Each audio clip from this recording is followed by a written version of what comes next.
Buen día.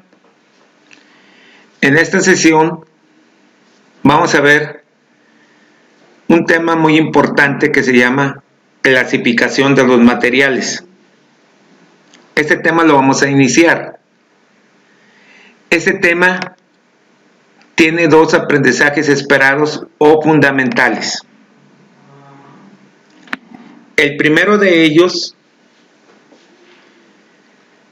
es establecer criterios para clasificar materiales cotidianos en mezclas, compuestos y elementos.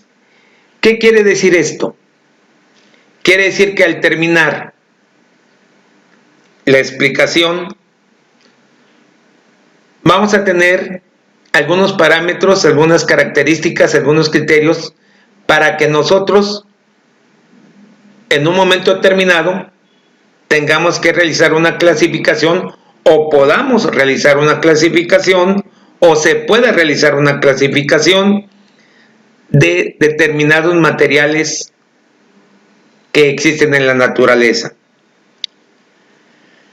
Ahí hay una clasificación. Recordar que la naturaleza está formada de materia, o la materia forma parte de la naturaleza. Y toda la materia, como lo hemos visto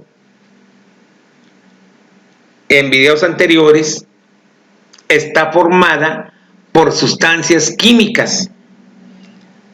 Y recordar que la materia es la base o el génesis de la química. Entonces, aquí les presentamos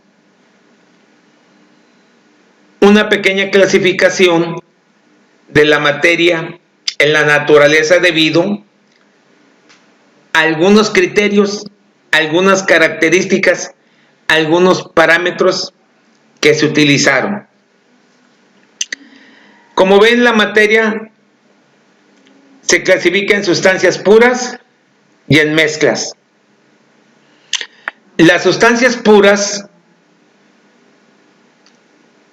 nada más en la naturaleza existen dos tipos de sustancias puras, que son elementos y que son compuestos.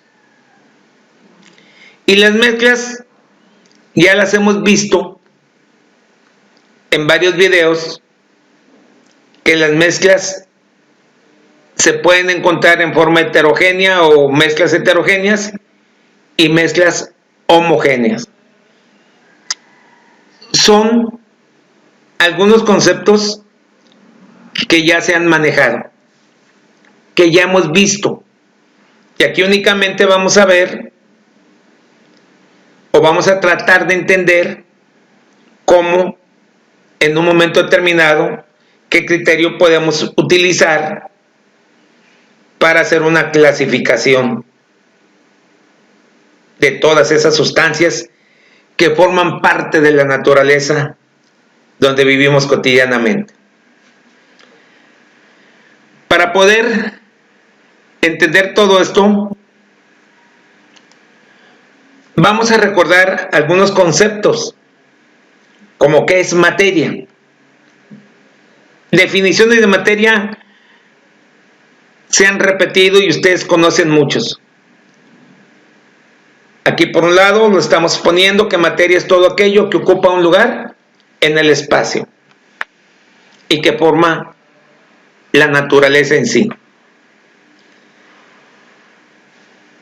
Esta imagen que están viendo es lo primero que viene a nuestra mente, que hay materia, que hay sustancias, que las podemos clasificar en sólidos, líquidos y gaseosos, y que nosotros tenemos información de lo que es una propiedad cualitativa. Recordar en los primeros videos, cuando vimos propiedades cualitativas, que nuestros órganos de los sentidos son los primeros que gracias a ellos podemos observar y podemos clasificar las cosas que nos rodean en la naturaleza. Por su forma, por su tamaño, por su olor, por su color. Son algunas características que las propiedades cualitativas nos dan esa oportunidad para poder clasificarlas.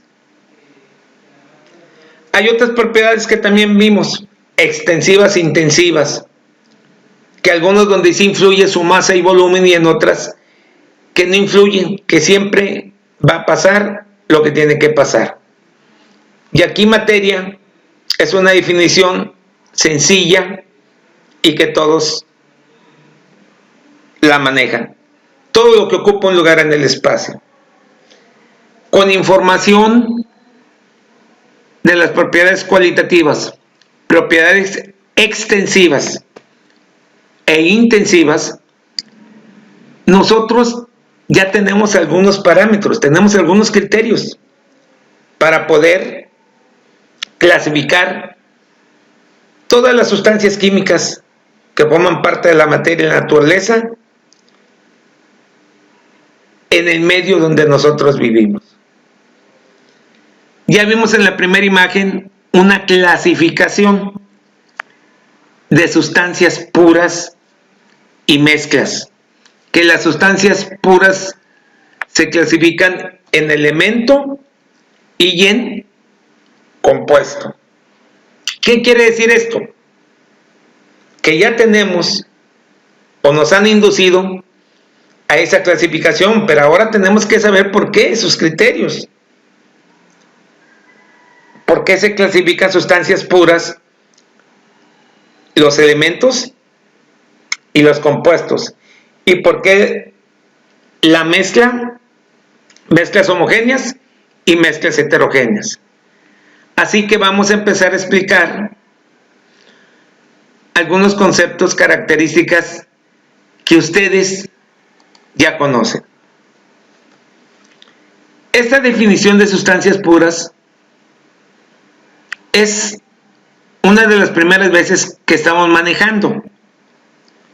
En la naturaleza hay sustancias puras y si quieren sustancias no puras o contaminadas, a lo que comúnmente se llaman las mezclas.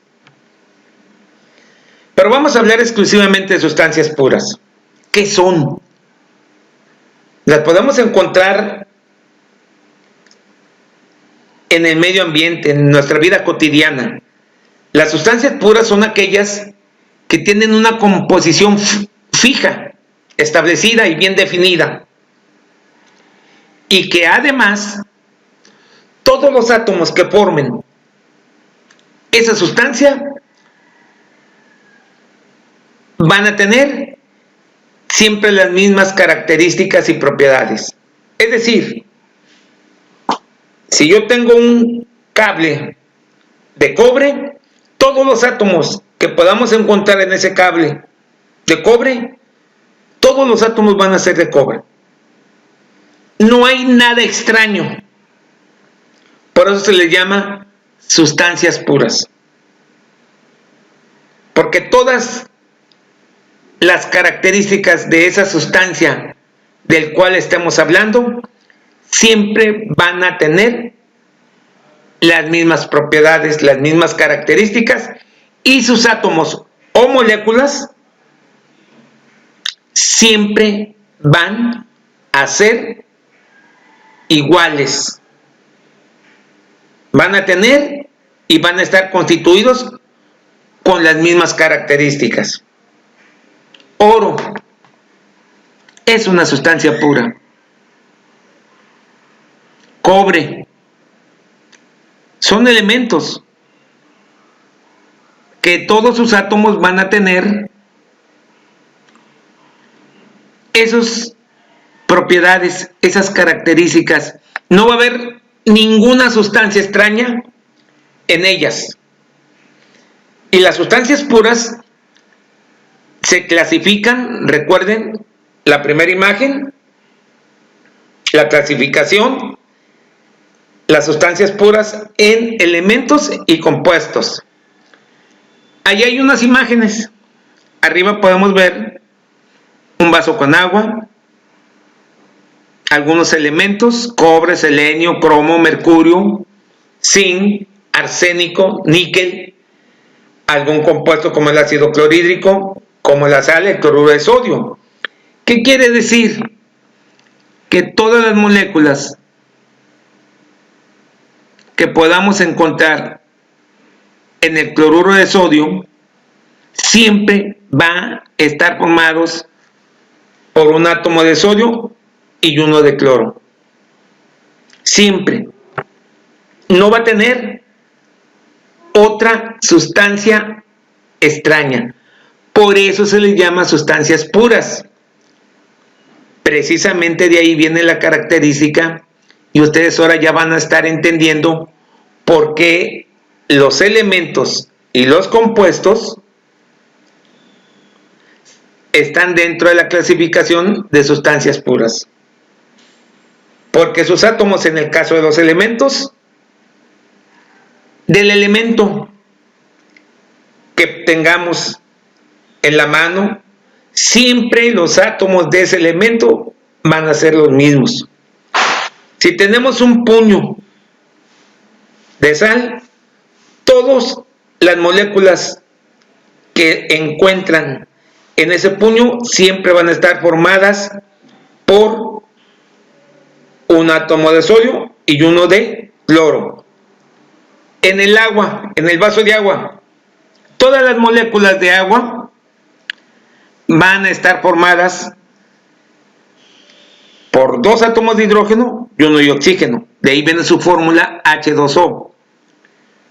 Precisamente debido a esa fórmula no hay un elemento extraño, por eso es una sustancia pura. Y nos podemos estar aquí diciendo y explicando cada una de las fórmulas. Pero lo más importante es que ustedes entiendan que es una sustancia pura. ¿Por qué se clasifica en elemento y por qué se clasifica en compuesto? Porque sus átomos o moléculas del compuesto del elemento van a tener siempre las mismas características, no va a haber ningún elemento extraño. Y vamos a ver ahora sí ya lo que es un elemento. Anteriormente lo habíamos visto. Definiciones de elemento. Siempre les he comentado y les he explicado que son varias definiciones. ¿Sí? Aquí ustedes tienen una definición que es la más manejable, la que pueden encontrar en un libro, en un diccionario, y se dice que es una sustancia que no se puede descomponer en otra más sencilla. Es una sustancia pura, elemento. La clasificación de los elementos en metales, no metales, en gases raros, en tierras raras. ¿Sí? ¿Cómo se puede representar un metal? Se representa por medio de una abreviatura. Cuidado con esto. Todos los elementos tienen un símbolo químico. Todos los elementos tienen un símbolo químico. ¿Qué es una abreviatura? Hay elementos que su símbolo químico tienen dos letras, como lo pueden ver, por ejemplo, el calcio. El calcio es Ca. La sustancia pura, que es el elemento, se representa por medio de símbolos químicos. Cuando un símbolo químico tiene dos letras, la primera es mayúscula y la segunda es minúscula. Volvemos a repetir. En los elementos, sus abreviaturas químicas o sus símbolos químicos cuando uno de ellos tiene dos letras, la primera es mayúscula y la segunda es minúscula. Y cuando nada más es una sola letra, siempre es mayúscula. Estos elementos los podemos encontrar en sólidos, líquidos y gaseosos en la naturaleza. Otra característica de estos elementos es que cada uno de ellos siempre va a estar formado por una misma clase de átomos. Es lo que les explicaba anteriormente. Si hablamos del magnesio, quiere decir que todos los átomos de magnesio son iguales. Tienen la misma cantidad de protones, la misma cantidad de electrones, ¿sí? Y protones. Entonces siempre van a encontrar esa característica, por eso se les llama sustancias puras. Existen aproximadamente en el planeta 92 elementos naturales y los demás se llama que son artificiales, que se pueden formar en un laboratorio, dentro de un laboratorio. Y además se dice que el comportamiento químico de los elementos está relacionado con su núcleo y los electrones que hay en él, que es lo que les explicaba. Por eso cada átomo de un elemento determinado siempre tiene las mismas características. Y abajo ven la imagen de todos los elementos o de la mayoría de elementos que utilizamos en nuestra vida cotidiana, con tornillos, con tuberías, con trozos de piedras, con hilos, con baterías, con cadenas, con tornillos, con bombillas. O sea, la idea de la imagen es para que podamos darnos cuenta en qué se puedan utilizar. Recordar que un elemento es una sustancia pura. Por eso está dentro de esa clasificación de sustancias puras. Ahora ya van entendiendo ustedes por qué el elemento se le clasifica como una sustancia pura. Y seguimos con la otra sustancia pura. Perdón. Aquí les puse una tabla periódica de los elementos, que a lo mejor ya la conocen porque ya la conocen. Esta tabla periódica, la idea es que podamos tener cómo los elementos químicos se pueden clasificar bajo ciertas características. Recuerden que anteriormente les había dicho que los elementos se dividen en metales, en no metales que están a su derecha en la tabla periódica y que tienen un color más fuerte o más sobresaltado, y luego en gases raros, que es la última fila de su derecha de la tabla periódica. Esos son los gases raros, gases inertes o gases nobles, como pueden verlos ustedes ahí: el helio, el neón, el argón, el criptón, el xenón, el radón y la organización. Ven ustedes por qué en una tabla periódica los elementos ya están mejor clasificados. Más adelante se van a explicar los criterios que se utilizan para esa clasificación. Y las últimas dos que están abajo, lantanidos y actinidos, recuerden, son sustancias puras, porque cada uno de estos elementos, los átomos que lo forman, cada uno tiene sus propias propiedades diferentes a los demás, sus características diferentes. Pero eso sí, lo podemos encontrar en la naturaleza 92 elementos aproximadamente. Y ahora sí, vamos a la otra clasificación de sustancias puras. Cuando se unen dos o más átomos ya forman una molécula química. Esa es la definición de una molécula. Es la unión de dos o más elementos químicos. Pueden ser los mismos elementos o elementos diferentes. Un elemento diferente con otro elemento diferente y van a formar un compuesto. Pero la definición de molécula es la unión de dos o más átomos que se unen. Esa es la definición de molécula. La unión o la formación de dos o más átomos. El compuesto es una sustancia pura. ¿Por qué es una sustancia pura? Porque los elementos que forman ese compuesto van a tener una cantidad de átomos. Y siempre que hay una molécula, son la misma cantidad de átomos de un elemento y del otro que lo forma el compuesto.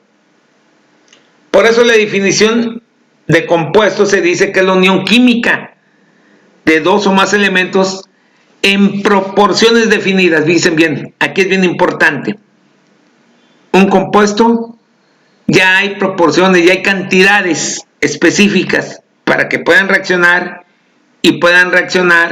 y formar una nueva sustancia.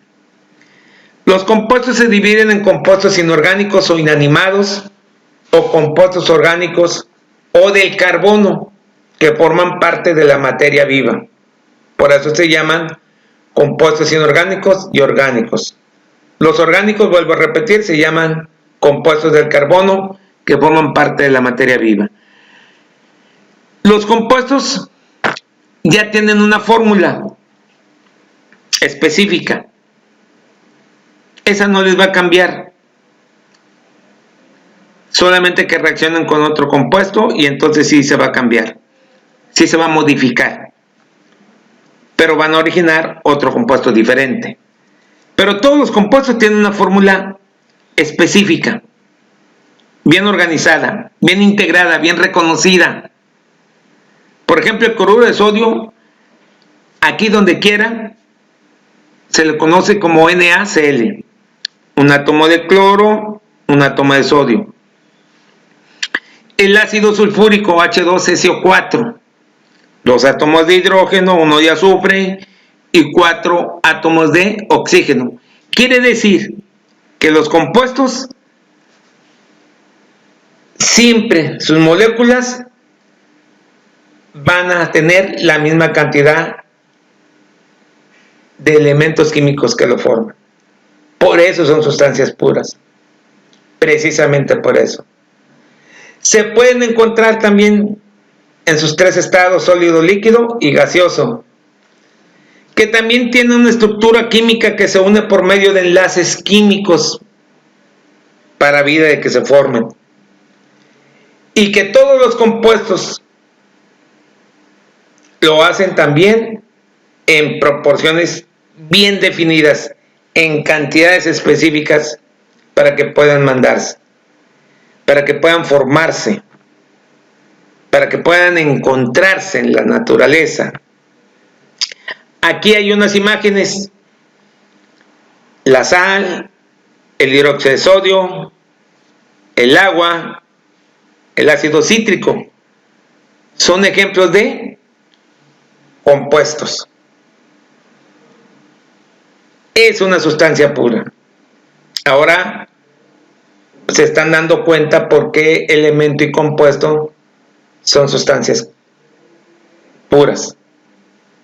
Sí, porque no van a encontrar ningún otro vestigio de otra sustancia química. Entonces ya no sería compuesto. Entonces ya sería una mezcla, que es la que vamos a ver en esta imagen.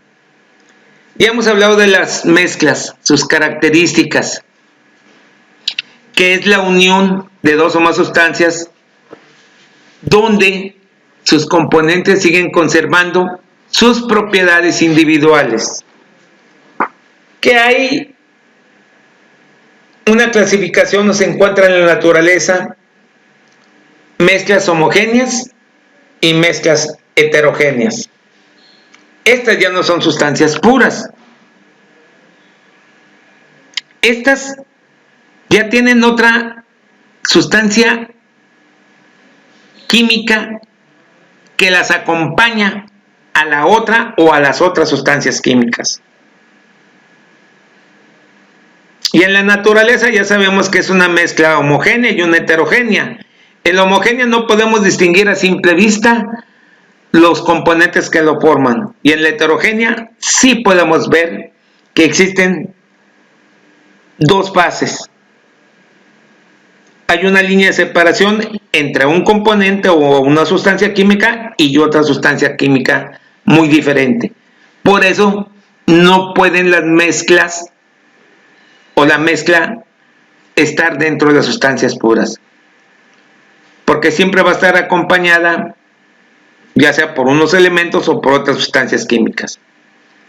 Aquí no hay cantidades fijas.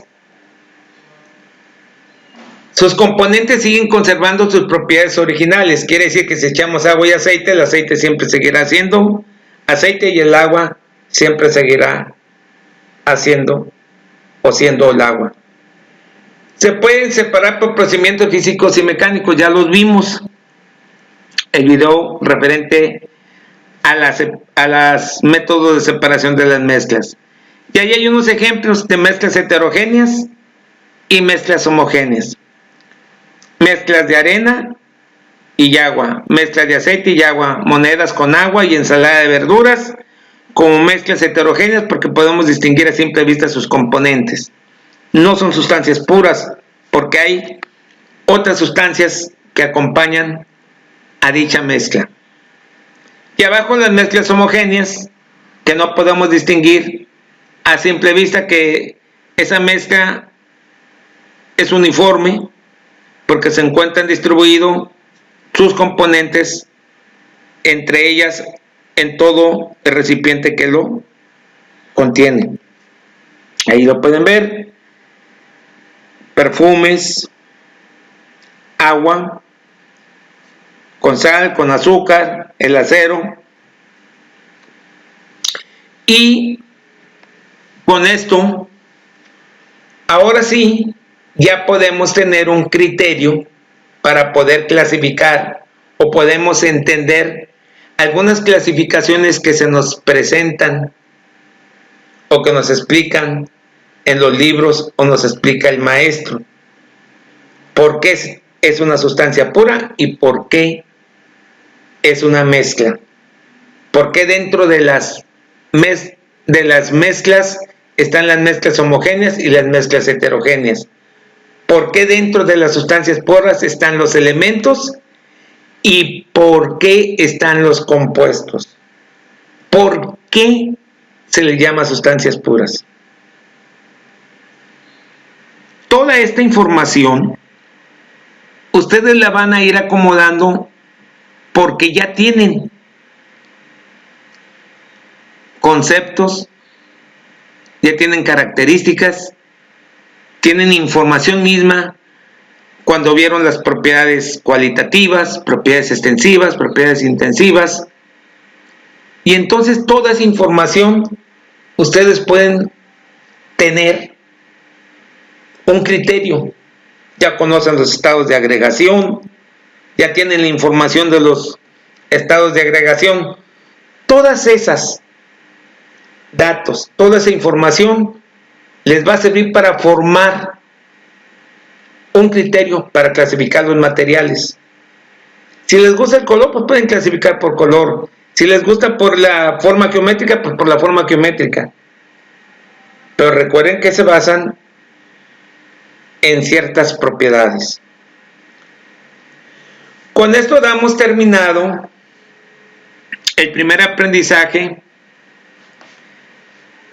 de este tema, clasificación de materiales. Son dos aprendizajes esperados. En el próximo video, en la próxima sesión, explicaremos el segundo aprendizaje esperado. Antes de terminar la explicación, nada más voy a hacer un pequeño comentario acerca del tercer aprendizaje esperado del tema anterior. ¿Por qué no hice el video? Porque es un tema donde tanto el alumno como el maestro tienen que haber unas investigaciones para poder entender más fácilmente, y con todo lo que hemos explicado en los videos, ustedes lo van a entender de una manera más fácil. En el último tema, que fue el cuarto, acerca de la concentración, recordarán que hicimos videos de problemas y de las fórmulas y todo lo demás.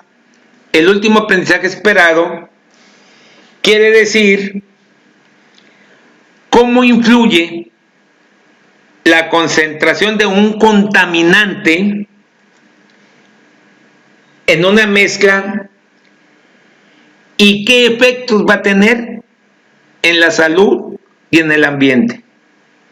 Ese es el último aprendizaje esperado del tema anterior. ¿Qué tanto influye la concentración de un contaminante de una mezcla en la salud y en el medio ambiente? Hubo un señor llamado Theophrastus Bombastus von Hohenheim Paracelso, comúnmente llamado Paracelso. Este señor decía que todo es veneno,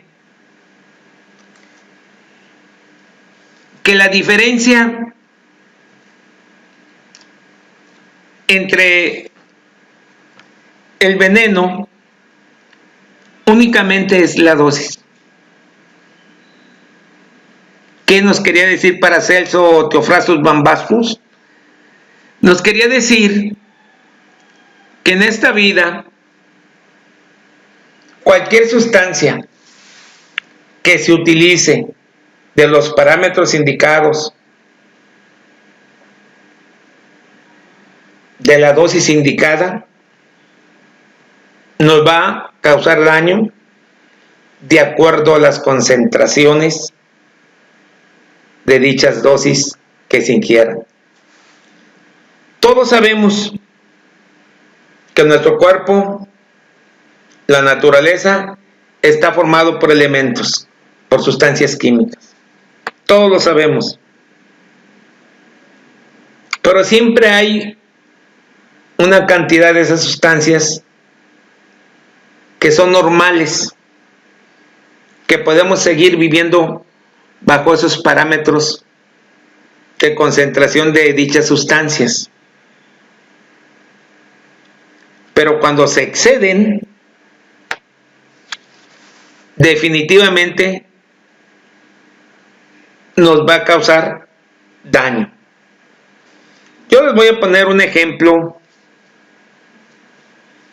claro referente a la salud. Muchas personas creemos o pensamos que tomar vitaminas es un ejemplo, ¿eh? Tomar vitaminas en formas no controladas nos va a volver más sanos, y no es cierto. El hecho de que tomemos exceso de vitaminas y que no esté bajo control, que no tengamos la dosis, la cantidad apropiada para que funcione dicha sustancia, nos va a causar daños. Por ejemplo, pues en las vitaminas se nos puede caer el cabello, dolores de cabeza, molestias, y muchos van a decir, pero son vitaminas, sí, pero siempre debe de ser controlada, su dosis deben de ser las adecuadas. Que el calcio, que nos ayuda para la osteoporosis, bueno, cuando hay exceso de calcio, cuando la dosis no es controlada, cuando se excede de los parámetros, nos puede caer problemas de cálculos renales, interfiere en el funcionamiento del corazón y del cerebro. O sea, no pensemos. A lo mejor Paracelso o Teofrastus, en su modo y en su explicación, tiene razón. Todas las sustancias, por muy buenos que parezcan, cuando los límites, los parámetros sobrepasan de lo normal, vamos a tener problemas. Nos pueden causar daño. Y en el medio ambiente, ¿qué podemos decir de los contaminantes, de la concentración de los contaminantes?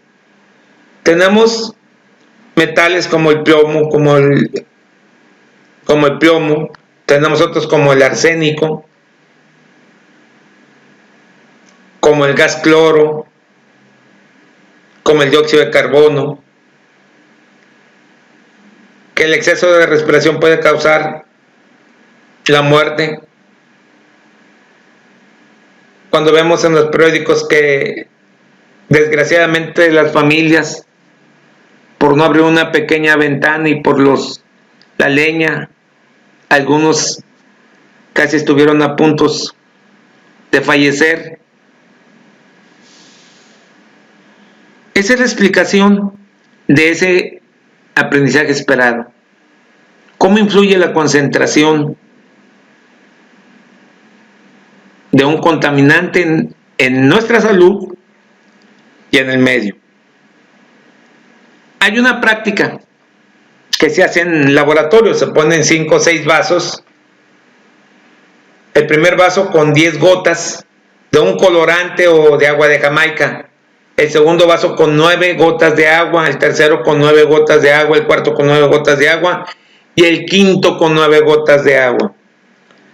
Se saca una gota del primer vaso y se le pone al segundo, y vamos a observar que sí va a colorear el agua de Jamaica a esas 9 gotas.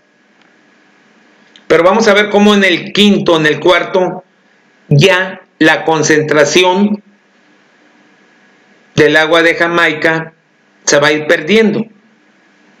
Y con esa práctica podemos hacer hasta 9 vasos. Y como el último o los últimos no van a tener aparentemente vestigios del agua de Jamaica. ¿Qué nos quiere decir? Lo que habíamos explicado. Que la concentración es un factor para determinar qué tanto va a interferir en la salud y en el ambiente. Pero también hay otras, porque por ejemplo, la dosis, otros factores como la dosis, qué tanta cantidad se introdujo en el cuerpo de más y qué problemas ocasionar.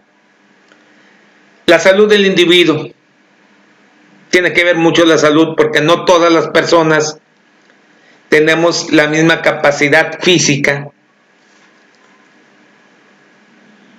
de salud. Algunos hacen ejercicio, otros no hacen ejercicio, llevan una vida más sedentaria. El tiempo de exposición. ¿Qué tanto tiempo estuvimos expuestos a esas concentraciones o esas sustancias? Las vías de administración.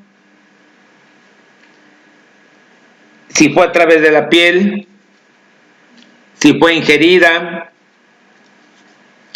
si fue inhalada o fue tomada. O sea, hay varios factores que van a ayudar a que debido a la concentración tengan efecto en la salud y el ambiente. Esa era mi observación acerca del tercer aprendizaje esperado del último tema acerca de la concentración.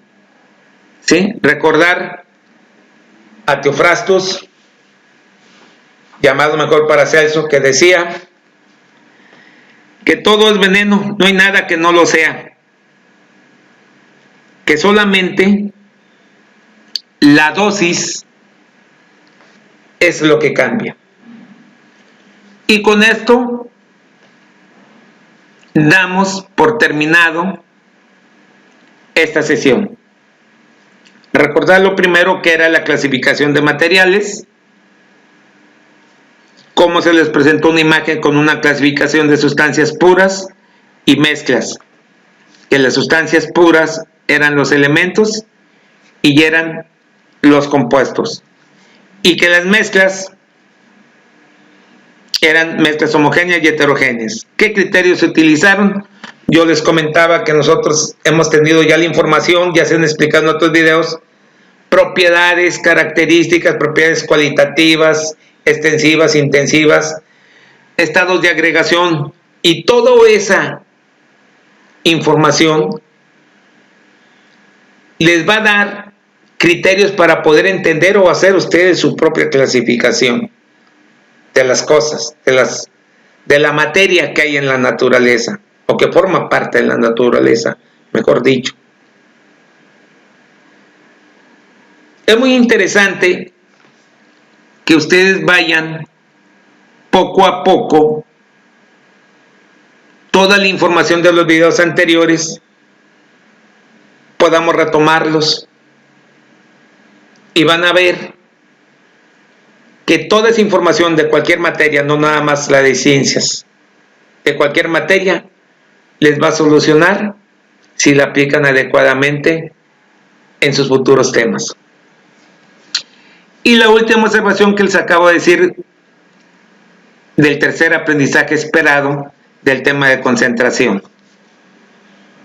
¿sí? Acerca de cómo puede influir la concentración en la salud y en el ambiente. Recuerden, la práctica pueden ser 6 o 7 vasos.